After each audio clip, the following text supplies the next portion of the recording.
একটি নতুন বাংলাদেশের পথরেখা তৈরির জন্য।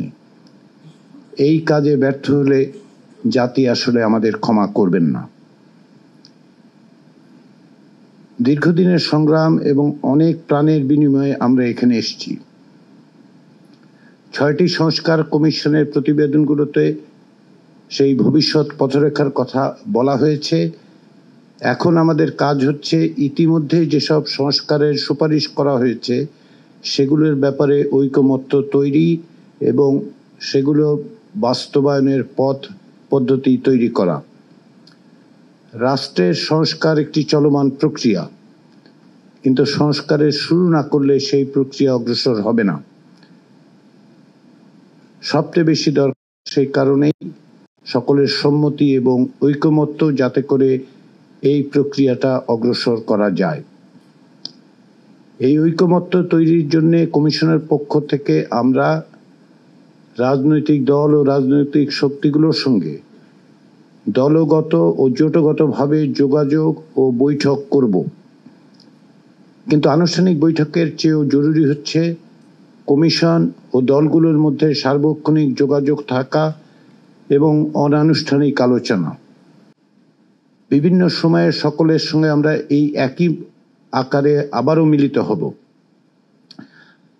আমাদের সকলের লক্ষ্য যেহেতু এক, রাষ্ট্রের বিভিন্ন প্রতিষ্ঠান ও পদ্ধতির সংস্কার করা এবং দ্রুততম সময়ে একটি নির্বাচন করা, সেহেতু আনুষ্ঠানিক যোগাযোগের পাশাপাশি বোঝাপড়া তৈরি করা এবং একত্রে কাজ করা খুবই জরুরি।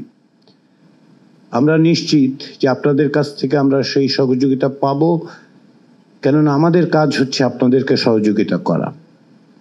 আমরা আশা করি যে আলাপ আলোচনার মধ্য দিয়ে ঐকমত্যের ভিত্তিতে একটি জাতীয় সনদ তৈরি হবে, যা আগামীতে দেশ কিভাবে চলবে, কি আদর্শ ধারণ করবে তার একটি দলিল হয়ে উঠবে। তার ভিত্তিতেই যারাই ক্ষমতায় আসুন, যারাই ক্ষমতায় থাকেন, আশু এবং দীর্ঘমেয়াদের সংস্কারগুলো তারা সাধন করতে পারবেন। এই লক্ষ্যেই কমিশনের এই কার্যক্রম শুরু হচ্ছে। আমি আবারও বলি যে আমাদের পক্ষ থেকে আমাদের কাজ হচ্ছে আপনাদের সহযোগিতা করা, সকলের সাথে আলাপ আলোচনার মাধ্যমে একটি জাতীয় সনদ তৈরি করার প্রচেষ্টা অব্যাহত রাখা এবং যত দ্রুততম সময়ে সম্ভব একটি নির্বাচনের দিকে অগ্রসর হওয়া।